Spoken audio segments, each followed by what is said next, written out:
রমজানে মৃত ব্যক্তির জন্য কিভাবে দোয়া করব?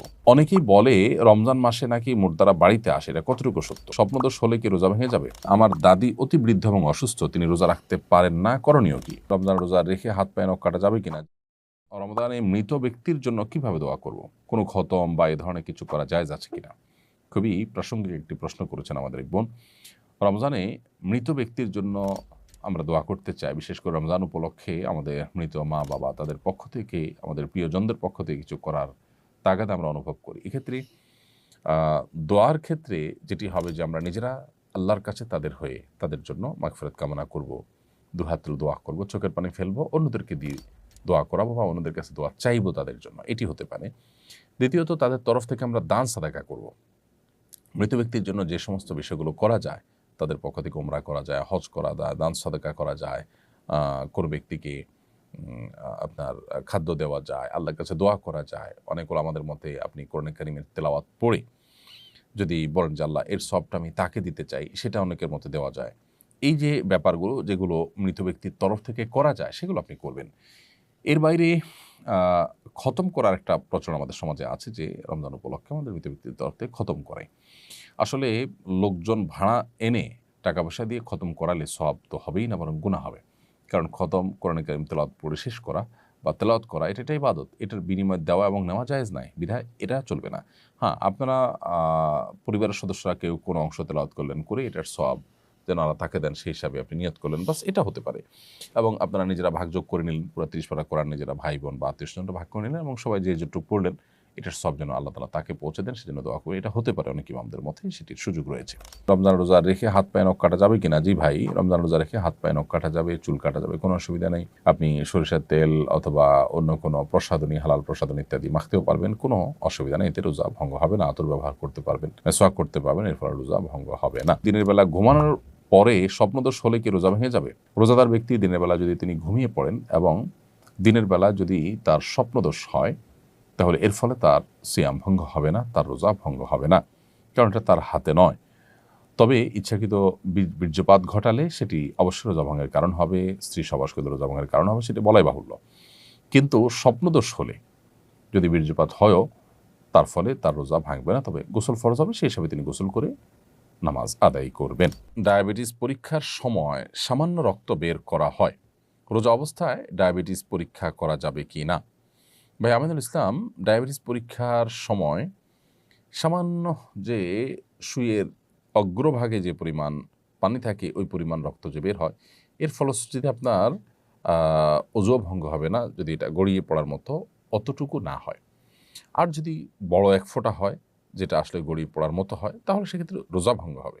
আর রোজা অবস্থাতে এই টেস্ট করলে রোজার কোনো ক্ষতি হবে না, কারণ শরীর থেকে 1, 2, 4, 10 ফোঁটা 20 ফোঁটা এরকম রক্ত পড়লে রোজার কোনো ক্ষতি হয় না। যদি এত বেশি রক্ত পড়ে যার ফলে আসলে রোজাদার ব্যক্তির জন্য রোজা রাখাটা চ্যালেঞ্জিং হয়ে যায়, দুর্বল হয়ে যায়, তাহলে সেটা অ্যাভয়েড করতে শরীয়ত নির্দেশ করেছে, যদি সেটা অ্যাভয়েড করার মতো হয়। তবে আপনার 1 ফোঁটা 2 ফোঁটা রক্ত আপনি নিলেন, অথবা 1 সিরিঞ্জ রক্তই নিলেন বা 2-4 সিরিঞ্জ রক্ত নিলেন, যেটা আপনি ব্লাড টেস্ট ইত্যাদি করার জন্য, সেক্ষেত্রে এর কারণে রোজার কোনো ক্ষতি হবে না, রোজা রেখে এগুলো করা যাবে ইনশাআল্লাহ তাআলা। আমার দাদি অতি বৃদ্ধ এবং অসুস্থ, তিনি রোজা রাখতে পারেন না, করণীয় কি?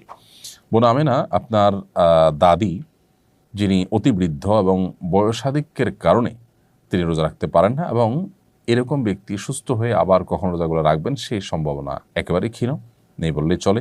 এরকম ব্যক্তিদের জন্য শরিয়ার বিধান হলো ফিদিয়া দেওয়া। আল্লাহ রাব্বুল আলামিন কোরআনে হাকিমে বলেছেন, ওয়া'আলাল্লাযীনা ইউতিকুনাহু ফিদিয়াতু তা'আমু মিসকিন, যারা সিয়াম রাখতে শারীরিকভাবে অপারগ, তারা সিয়ামের পরিবর্তে ফিদিয়া দিয়ে দিবে। ফিদিয়া হলো যতগুলো রোজা তার ভাঙতি পড়বে, সেই রোজাগুলোর বিপরীতে একজন করে মিসকিনকে খাদ্য দিবে। সেক্ষেত্রে একজন মিসকিন দুবেলা খেতে পারেন সেরকম ব্যবস্থা করে দিবেন, এবং 30টা রোজার জন্য 30 জন মিসকিনকে দুবেলার খাবার দিয়ে দিবেন। শুধু যদি চাল কিনে দেন, তাহলে সেক্ষেত্রে আমরা যে ফিতরা দিয়ে থাকি, একটা রোজার জন্য একটা করে ফিতরা, 30টা রোজার জন্য 30টা ফিতরার সমপরিমাণ খাদ্য আপনি কোনো গরিবকে কিনে দিলেন।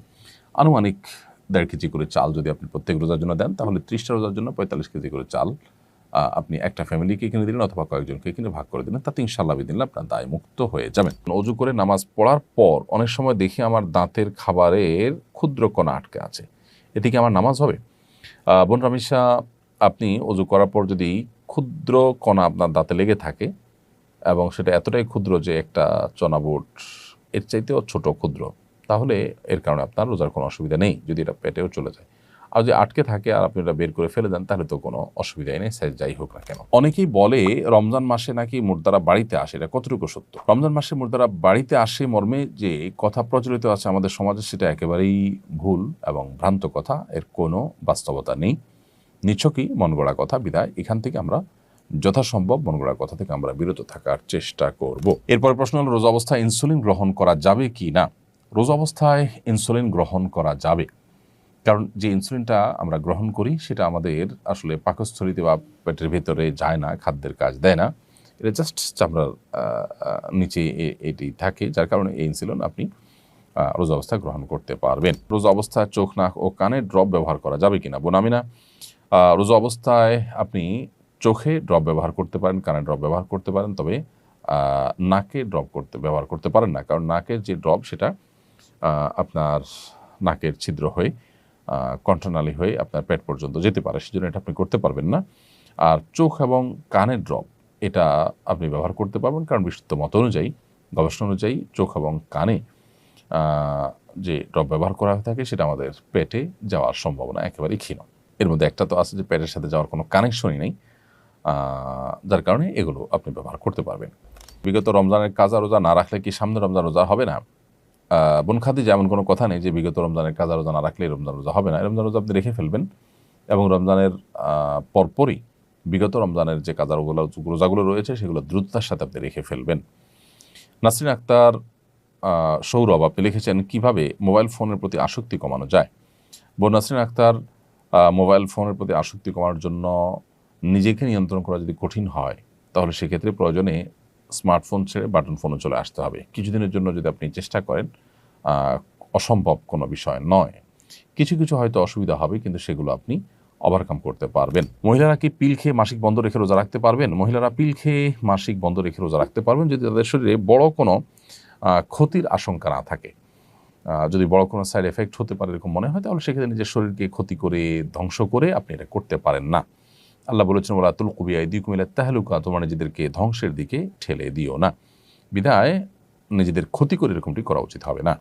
আর এমনিতে যদি ক্ষতির কোনো আশঙ্কা না থাকে তাহলে এটি করতে পারেন। সারি খেতে না পারলে কি রোজা হবে?